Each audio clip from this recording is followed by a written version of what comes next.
आणि विधानसभा अध्यक्षांच्या अभिनंदनपर ठरावावरती बोलताना उपमुख्यमंत्री एकनाथ शिंदे यांनी रामदास आठवलेंच्या शैलीमध्ये कविता करत नार्वेकरांचं अभिनंदन केलं। तर राष्ट्रवादी शरदचंद्र पवार पक्षाचे प्रदेशाध्यक्ष जयंत पाटील यांनी आपल्या खास शैलीत नार्वेकरांना चिमटेही काढले।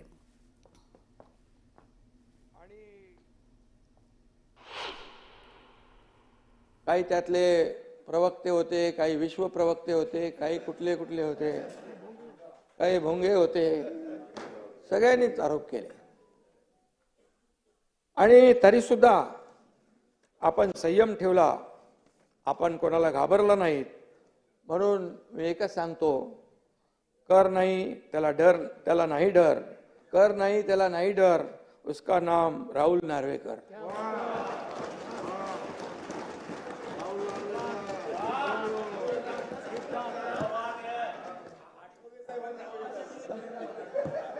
आठवले साहेबांची माझी युती झाली आता।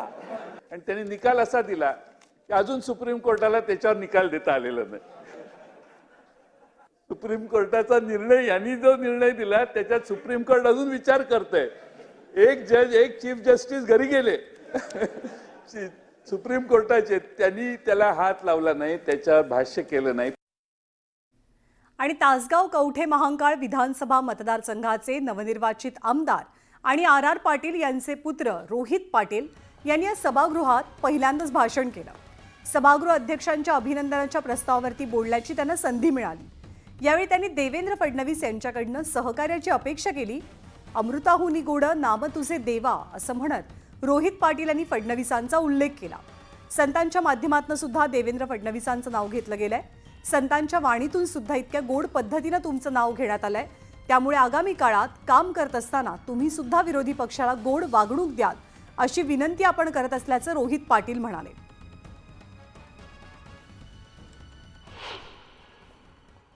फडणवीस साहेब, संत तुकारामांच्या वाणीतून एक अभंग आलेला आहे की अमृताहुनी गोड तुझे नामदेवा। आता संतांच्या वाणीतून सुद्धा आपलं नाव इतक्या गोड पद्धतीने घेतलं गेलेलं आहे, त्यामुळं पुढच्या काळामध्ये काम करत असताना तुम्ही विरोधी पक्षाला गोड पद्धतीची वागणूकच द्याल अशी विनंती सुद्धा मी आज या ठिकाणी आपल्याला करतो। आणि फडणवीस साहेब, अमृताहुनी गोड मी मुद्दामच म्हणलं कारण पुराणामध्ये सुद्धा अमृताला एक वेगळं महत्व होतं। आणि पक्ष स्थापन केल्यानंतर त्याला काहीतरी हेतू लागतो, त्याला दिशा लागते असं म्हणत उद्धव ठाकरेंनी राज ठाकरेंवरती टीका केली। त्यांच्या याच वक्तव्यावरून आता एकनाथ शिंदेंनी उद्धव ठाकरेंवरती निशाणा साधला। जनतेनंच ठाकरेंची दुर्दशा केलेली असून लोकभावनेची दिशा त्यांना कळली नाही असं शिंदे म्हणाले।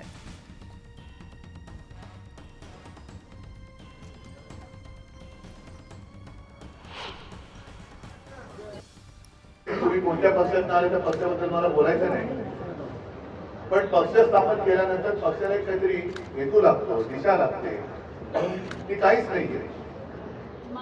आणि अशा वेळेला मग तुमच्यासारखे कार्यकर्ते तिकडे बरोबर मेहनत करतात, त्या मेहनतीला काही अर्थ लागतो। आज तुम्ही सगळेजण शिवसेनेत आलेला, ती शिवसेना एकच मानतो। आता काही लोक म्हणतात काय दिशा आहे का, हेतू आहे का? आता जनतेने दशा दुर्दशा केल्यानंतर आता दिशा पाहून काय फायदा? जनतेने दशा दुर्दशा केली, आता दिशा पाहून काय फायदा? ही वेळ तुम्हाला नाही ना, तुम्हाला नाही, जे काही तुमच्यातले मित्रपक्ष आहेत। आता मला वाटतं काही लोकांनी बहिष्कार टाकलेला दिसतो इकडे, हे कोण नाही दिसत ना इकडे। आणि यापुढची बातमी बेळगाव संदर्भातली। बेळगावात कर्नाटक पोलिसांची दडपशाही सुरूच आहे। बेळगावात महाराष्ट्र एकीकरण समितीच्या नेत्यांना ताब्यात घेण्यात आलंय। धर्मवीर संभाजी चौकात आंदोलन करायला जात असताना या नेत्यांना पोलिसांनी रोखलं। त्यानंतर महाराष्ट्र एकीकरण समितीच्या नेत्यांची कर्नाटक पोलिसांनी धरपकड केली। माजी आमदार मनोहर किनेकर यांच्यासह RM चौगुले यांनाही पोलिसांनी ताब्यात घेतलं।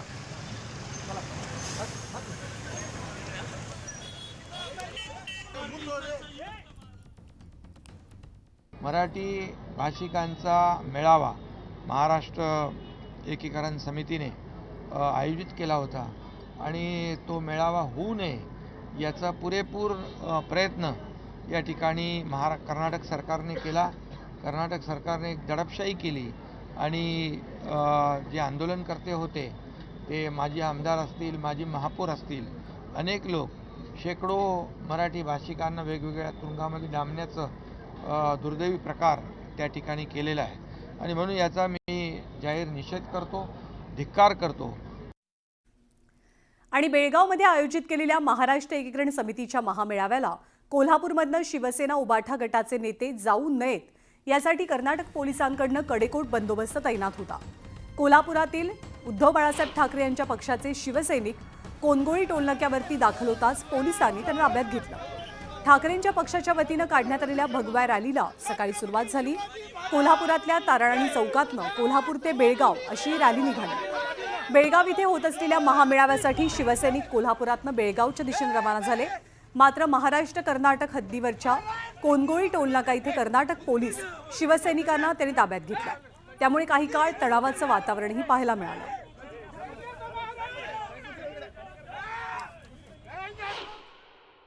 कर्नाटकातल्या येणाऱ्या वाहनाला अडवलं असतं. आज वाहनं अडवले. उद्या कर्नाटकाचे मुख्यमंत्री महाराष्ट्रात आम्ही फिरू देणार नाही. मराठी भाषिकांचा हा जो लढा आहे तो अनेक वर्षाचा आहे आणि या लढ्याला अशा पद्धतीने दडपणं हे योग्य नाही आणि महाराष्ट्र सरकारने याला बळ द्यायला पाहिजे. ते बळ दिलेलं आहे. आम्हाला कर्नाटक सरकार विश्वास नव्हता. आज राज्य सरकार, महाराष्ट्र राज्य सरकारचा विश्वास नाही आहे. हे दोन्ही मिळून संगनमताने आमचं आंदोलन मोडून काढण्याचं काम जर कोणी केलं असेल तर महाराष्ट्र सरकारने केलेलं आहे. केंद्र सरकारच्या इशाऱ्यावर कशाने आम्ही आलो होतो तर आम्ही न्याय मागणीने आलो होतो. लोकशाहीचा खून होऊन गेलेला आहे. हुकुमशाही वाटचाल चाललेला आहे. जर तिथं दादागिरी आमच्या मराठी भाषिकांना झाली, त्यांना जर कायद्याची अंमलबजावणी सोडून दुसरी जातात कायदा घेऊन करणं असाल तर महाराष्ट्रात सुद्धा त्याचे प्रतीक, त्याच्या रिॲक्शन इथं येईल आणि ते आम्ही करणार. कायदा हातात घ्यायचा आम्ही नक्की प्रयत्न करू. आणि बेळगाव कारवारला केंद्रशासित